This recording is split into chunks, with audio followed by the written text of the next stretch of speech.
कबीर दास या कबीर 15वीं सदी के भारतीय रहस्यवादी कवि और संत थे। वे हिंदी साहित्य के भक्तिकाल के निर्गुण शाखा के ज्ञानमार्गी उपशाखा के महानतम कवि हैं। इनकी रचनाओं ने हिंदी प्रदेश के भक्ति आंदोलन को गहरे स्तर तक प्रभावित किया। उनकी रचनाएं सिक्कों के आदि ग्रंथ में सम्मिलित की गई हैं। 1-2 वे हिंदू धर्म इस्लाम को मानते हुए धार्मिक सर्वोच्च ईश्वर में विश्वास रखते थे। उन्होंने समाज में फैली कुरीतियों, कर्मकांड, अंधविश्वास की निंदा की और सामाजिक बुराइयों की कड़ी आलोचना भी। 1-3 उनके जीवनकाल के दौरान हिंदू और मुसलमान दोनों ने उन्हें बहुत सहयोग किया। 2 कबीर पंथ नामक संप्रदाय इनकी शिक्षाओं के अनुयायी हैं। 4 हजारी प्रसाद द्विवेदी ने इन्हें मस्त मौला कहा। कबीर साहब का जन्म कब हुआ ये ठीक ज्ञात नहीं है। मोटे तौर पर उनका जन्म 14वीं-15वीं शताब्दी में काशी, वर्तमान समय का वाराणसी में हुआ था। एक मान्यता के अनुसार उनका जन्म सन 1398 संवत 1455 में ज्येष्ठ मास की पूर्णिमा को ब्रह्म मुहूर्त के समय हुआ था। 5 उनकी इस लीला को उनके अनुयायी कबीर साहिब प्रकट दिवस के रूप में मनाते हैं। 5 वे जुलाहे का कम करते थे। भाषा कबीर की भाषा सधु कड़ी एवं पंचमिल खिचड़ी है। इनकी भाषा में हिंदी भाषा की सभी बोलियों के शब्द सम्मिलित हैं। राजस्थानी, हरियाणवी, पंजाबी, खड़ी बोली, अवधी, ब्रजभाषा के शब्दों की बहुलता है। ऐसा माना जाता है कि रमैनी और सबद में ब्रजभाषा की अधिकता है तो साखी में राजस्थानी व पंजाबी मिली खड़ी बोली की कृतियां। क्षिति मोहन सिंह ने कबीर साहिब जी द्वारा लिखित मुख्य रूप से 6 ग्रंथ हैं। कबीर साखी, इस ग्रंथ में कबीर साहिब जी साखियों के माध्यम से सुरता, आत्मा को आत्म और परमात्म ज्ञान समझाया करते थे। कबीर बीजक, कबीर की वाणी का संग्रह उनके शिष्य धर्मदास ने बीजक नाम से सन 1464 में किया। इस ग्रंथ में मुख्य रूप से पद्य भाग है। बीजक के 3 भाग किए गए हैं। रचना रामायणी, सबद साखी, अर्थ रामायण, शब्द साक्षी, प्रयुक्त चंद चौपाई और दोहा, गेपद दोहा, भाषा ब्रजभाषा और पूर्वी बोली, ब्रजभाषा और पूर्वी बोली, राजस्थानी पंजाबी मिली खड़ी बोली। कबीर शब्दावली, इस ग्रंथ में मुख्य रूप से कबीर साहिब जी ने आत्मा को अपने अनमोल शब्दों के माध्यम से परमात्मा की जानकारी बताई है। कबीर दोहवाली, इस ग्रंथ में मुख्य तौर पर कबीर साहिब जी के दोहे सम्मिलित हैं।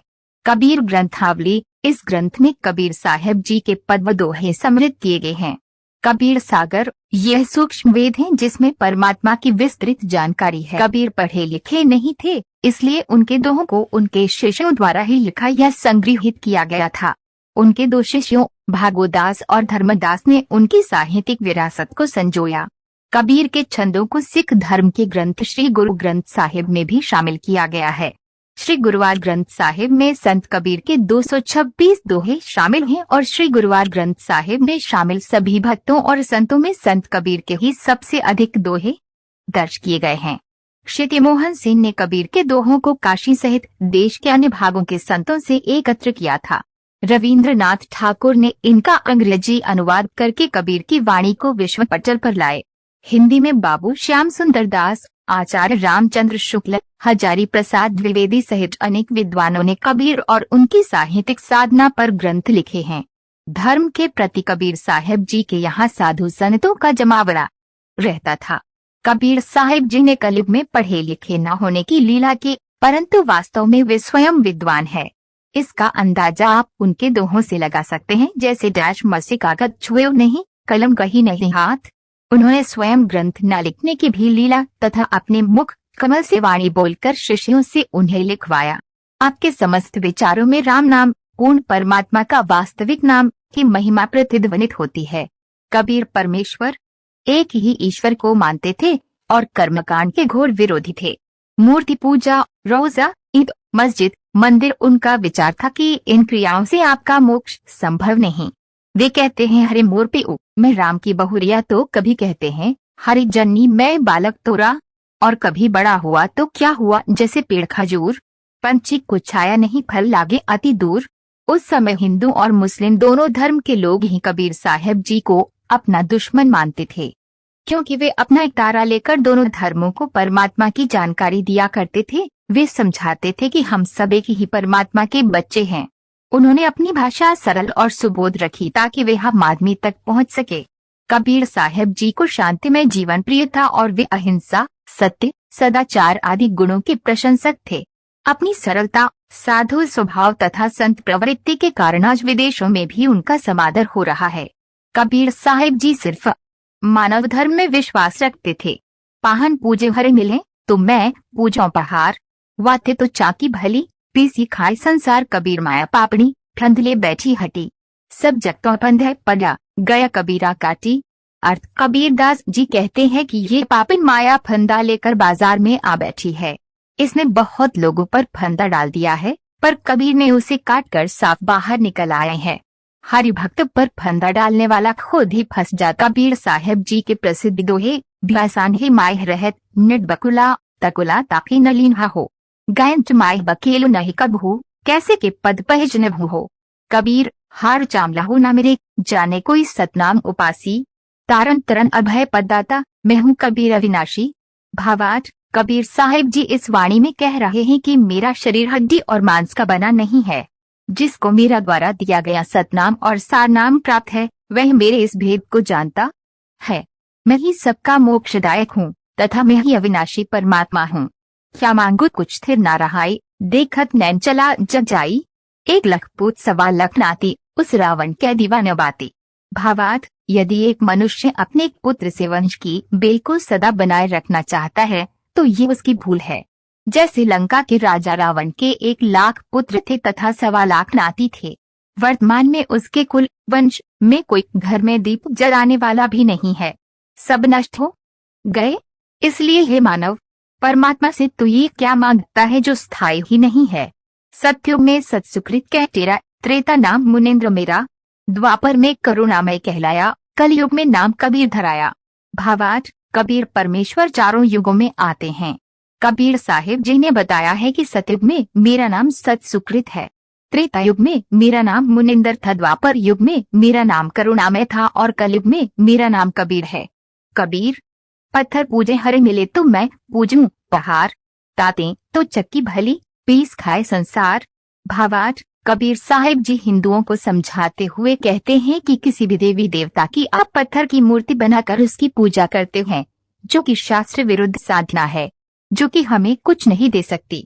इनकी पूजा से अच्छा चक्की की पूजा कर लो, जिससे हमें खाने के लिए आटा तो मिलता है। जाति न पूछो साधु की, पूछ लीजिए ज्ञान, मोल करो तलवार का, पड़ी रहीन दो म्यान। भावार्थ, परमात्मा कबीर जी हिंदुओं में फैले जातिवाद पर कटाक्ष करते हुए कहते थे कि किसी व्यक्ति से उसकी जाति नहीं पूछनी चाहिए बल्कि ज्ञान की बात करनी चाहिए, क्योंकि असली मोल तो तलवार का होता है, ज्ञान का नहीं। माला फेरत जो भया, फिरान मन का फेर, कर का मन का डाल दे, मन का फेर। भावार्थ, कबीर साहिब जी अपनी उपरोक्त वाणी के माध्यम से उन लोगों पर कटाक्ष कर रहे हैं जो लंबे समय तक हाथ में माला तो घुमाती है पर उनके मन का भाव नहीं बदलता, उनके मन की हलचल शांत नहीं होती। कबीर जी ऐसे व्यक्ति को कहते हैं कि हाथ की इस माला को फेरना छोड़कर मन को सांसारिक आडंबरों से हटाकर भक्ति में लगाओ। मनुष्य जन्म दुर्लभ है, मिले न बारंबार, तरवर से पत्ता टूट गिरे, बहुरी न लागे डारे। भावार्थ, परमात्मा कबीर जी हिंदू और मुस्लिम दोनों को मनुष्य जीवन की महत्ता समझाते हुए कहते हैं कि मानव जन्म पाना कठिन है, ये शरीर बार बार नहीं मिलता। जो फल वृक्ष से नीचे गिर पड़ता है वह पुनः उसकी डाल पर नहीं लगता। इसी तरह मानव शरीर छूट जाने पर दोबारा मनुष्य जन्म आसानी से नहीं मिलता है और पछताने के अलावा कोई चारा नहीं रह जाता। पानी केरा बुदबुदा असमानस की जात, एक दिन छिप जाएगा जो तारा पर भात। भावार्थ, कबीर साहिब लोगों को नेकी करने की सलाह देते हुए इस क्षण भंगुर मानव शरीर की सच्चाई लोगों को बता रहे हैं कि पानी के बुलबुले की तरह मनुष्य का शरीर क्षण जैसे प्रभात होते ही तारे छिप जाते हैं, वैसे ही ये देह भी एक दिन नष्ट हो जाएगी। कबीरदास के वचन। कबीरदास कहते हैं कि ये संसार माया का खेल है, माया के खेल में पड़कर आत्मा अपने परमात्मा को भूल जाता है, परंतु माया जाल को तोड़कर परमात्मा से मिले बिना उसे शांति किसी तरह से नहीं मिलती। माया के इस जाल को तोड़ने का उपाय केवल सद्गुरु की कृपा से ही मालूम हो सकता है। सद्गुरु की कृपा बिना परमात्मा का दर्शन होना बहुत कठिन है।